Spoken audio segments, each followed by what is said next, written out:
Hello friends, welcome to my channel journey with Akhil. आज हम लोग जो स्टार्ट करने वाले हैं पेपर वो हमारा है कोऑर्डिनेट ज्योमेट्री।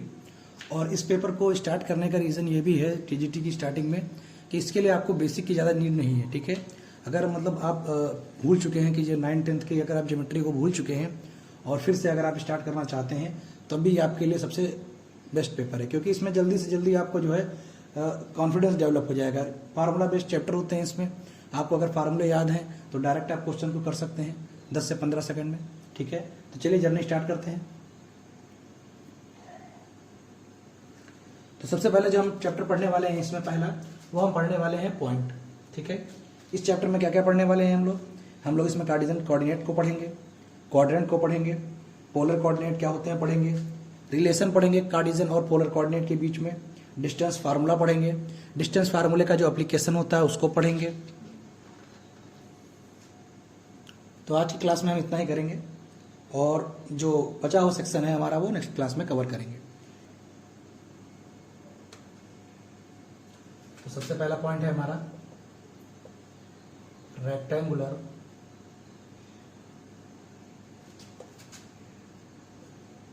Cartesian coordinate. और नंबर 1,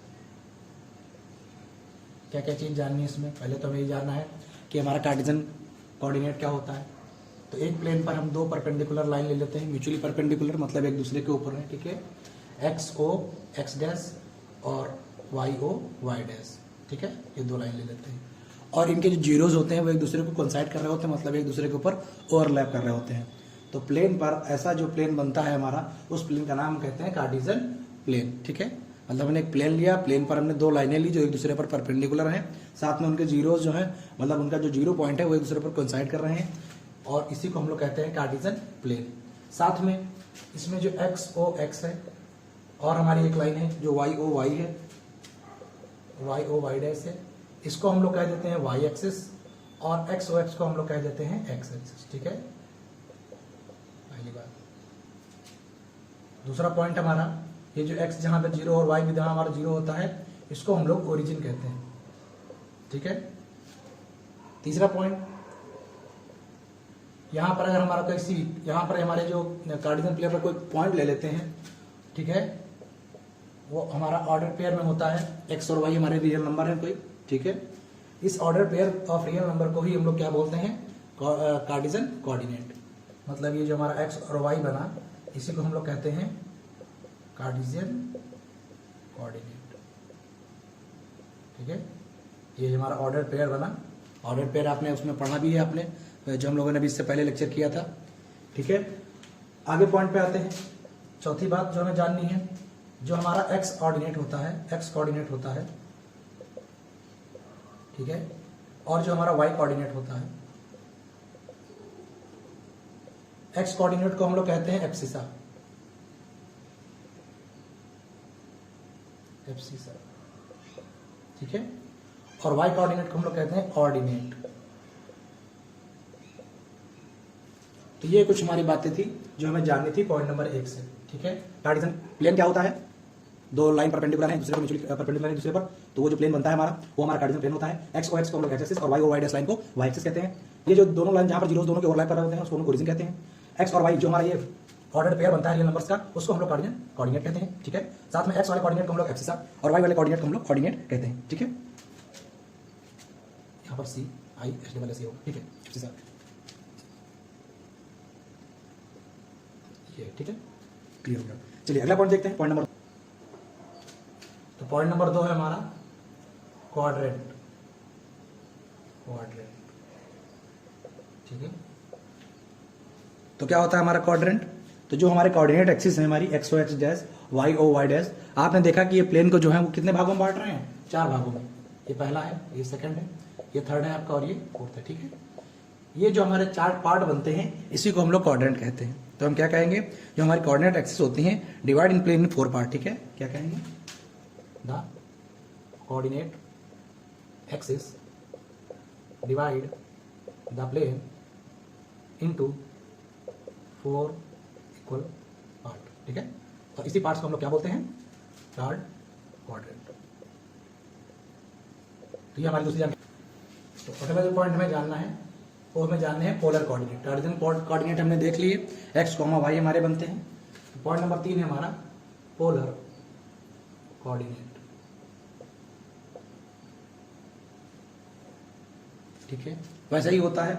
सबसे पहले हम क्या करेंगे, एक प्लेन बनाएंगे, x o x dash, y ओ वाई डैश। ठीक है, अब यहां पर हम एक कोई पॉइंट लेंगे जहां जिसकी ओरिजिन से जो डिस्टेंस होगी उसको हम लोग आर ले लेंगे, और ये जो आपका एंगल बन रहा होगा उस पॉइंट के साथ, उस एंगल को अगर हम थीटा ले लें तो यहाँ कोऑर्डिनेट आर कॉमा थीटा कहलाते हैं। ठीक है, एक्स एक्सिस के साथ में जो हमारा एंगल बन रहा होगा। तो इस तरह के जो हमारे कोऑर्डिनेट होते हैं, इन कोऑर्डिनेट को हम लोग पोलर कोऑर्डिनेट कहते हैं। मतलब प्लेन पर कोई पॉइंट ले लेंगे हम, उस पॉइंट से ओरिजिन की डिस्टेंस ले लेंगे जिसको आर कहेंगे, और वो जो हमने डिस्टेंस ली है, जो लाइन हमारी बनी है, उसको हम देख लेंगे कि ओरिजिन के साथ में कितना एंगल बना रही है, वो एंगल ले लेंगे। तो उस डिस्टेंस और एंगल के साथ में जो हमारा ऑर्डर पेयर बनता है उन्हीं को हम लोग जो है पोलर कोऑर्डिनेट कहते हैं। ठीक है, यहाँ पर आर हमारा क्या है, आर हमारा है distance of the point from origin. जानना जरूरी है। ठीक है, कभी कभी हमें चेंज करने को ही दे देता है कि भाई ये बताइए इसका ये रूप क्या होगा, या कार्टेशियन से आप पोलर में बनाइए, पोलर से आप कार्टेशियन में बनाइए। ठीक है, दूसरी चीज क्या है हमारा थीटा। थीटा क्या है हमारा एंगल, इसके बीच में बिटवीन रेडियस वेक्टर, जो हमारा जो आर है, रेडियस वेक्टर के बीच में और किसके बीच में, x axis and x axis. ठीक है, ये हमारा होता है थीटा, और इस कोऑर्डिनेट को हम लोग क्या बोलते हैं, पोलर कोऑर्डिनेट। ठीक है, अगला पॉइंट देख लेते हैं इसी के साथ में। पॉइंट नंबर 4 है जो हमारा, ये बहुत इंपॉर्टेंट है। ये हमारा रिलेशन अगर हम देख लें किसके बीच में, relation between Cartesian and polar coordinate. ठीक है, पोलर कोऑर्डिनेट। तो अगर हम कार्टेशियन फॉर्म में बात करें तो कार्टेशियन फॉर्म में हमारा जो होता है एक्स की वैल्यू वो होती है आर कॉस थीटा, और वाई की वैल्यू होती है हमारी आर साइन थीटा। एक जैसा आर बनाते हैं, कंफ्यूजन न क्रिएट हो। ठीक है, और इसी तरह अगर हम बात करें यहाँ पर, अगर आप देखें और एक्स और वाई को और इधर देखें तो यहाँ पर अगर हम दोनों तरफ स्क्वायर करके ऐड कर दें तो हमारा आर क्या बनेगा, देखिए x square plus y square, इधर क्या हो जाएगा आपका r square cos square theta plus r square sine square theta. तो ये आपका x square plus y square हो गया। यहाँ से अगर आप आर कॉमन ले लेंगे तो ये आपका ब्रैकेट में क्या हो गया, साइन स्क्वायर थीटा और कॉस स्क्वायर थीटा, जो आप जानते हैं एक आइडेंटिटी जिसकी वैल्यू क्या होती है 1। तो यहाँ से एक्स स्क्वायर और वाई स्क्वायर की वैल्यू किसके स्क्वायर इक्वल आ गई, आर स्क्वायर की। तो यहाँ से अगर हम आर की वैल्यू निकालें तो वो अंडर रूट में क्या आ जाएगी, x square plus y square. ठीक है, और अगर हम थीटा निकालना चाहते हैं तो थीटा की वैल्यू होती है tan inverse y by x. ये हमारा जो है वो रिलेशन होता है किसके किसके बीच में, ये हमारा रिलेशन होता है कार्टेशियन और पोलर कोऑर्डिनेट का। ठीक है, आपने तो अगला पॉइंट है हमारा, पॉइंट नंबर 5 है ये, डिस्टेंस फार्मूला। ठीक है, बहुत ज्यादा इंपॉर्टेंट है, एप्लीकेशन पर बहुत ज्यादा एग्जाम में क्वेश्चन बनते हैं, खासकर कॉम्पिटेटिव एग्जाम पर तो इस पे बहुत बनते हैं। दोनों फॉर्म देख लेते हैं। एक हमारा है कार्टेशियन, कार्टेशियन फॉर्म पे ज्यादा क्वेश्चन बनते हैं आपके, और दूसरा हमारा है पोलर फॉर्म। ठीक है, मतलब आर और थीटा की फॉर्म में अगर दिया होगा तो उसे आप पोलर फॉर्म कहोगे, और अगर एक्स और वाई की फॉर्म में दिया होगा तो उसे आप कार्टेशियन फॉर्म दोगे। तो एक्स और वाई में जो हमारा डिस्टेंस फार्मूला होता है, पी और क्यू मान लेते हैं हमारे पास, उसको 2 पॉइंट हैं। ठीक है, और उनके बीच में अगर हमें डिस्टेंस फाइंड करनी है तो उसका जो कार्टेशियन फॉर्म में फार्मूला होता है वो होता है under root x2 minus x1 का whole square plus y2 minus y1 का होल स्क्वायर। जैसे मान लें यहाँ पर हमारा कोई पॉइंट P था जिसके कोऑर्डिनेट x1 और y1 थे, सिमिलरली यहाँ पर हम कोई पॉइंट Q मानेंगे जिसके कोऑर्डिनेट x2 और y2 मानेंगे, तब इनके बीच में जो डिस्टेंस निकालने का फार्मूला होता है वो x2 माइनस x1 का whole square plus y2 minus y1 का होल स्क्वायर होता है। आप x1 माइनस x2 भी कर सकते हो। ठीक है, तो ये इंपॉर्टेंट फार्मूला है हमारा, बहुत सारे इसके एप्लीकेशन बहुत सारे यूज होंगे क्वेश्चन में।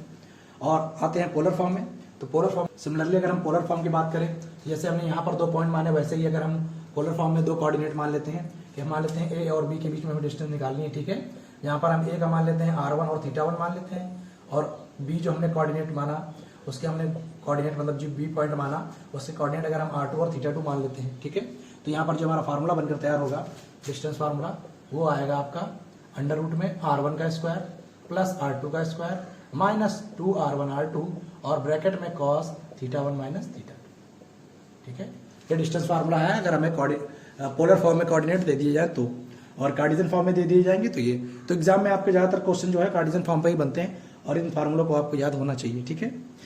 अब एप्लीकेशन देखते हैं कि जो हमारे डायरेक्ट क्वेश्चन बनते हैं इसके किससे, डिस्टेंस फार्मूला से। ये हमारा आज की क्लास का लास्ट टॉपिक है और इम्पोर्टेंट भी वो टॉपिक है। तो चलिए देखते हैं।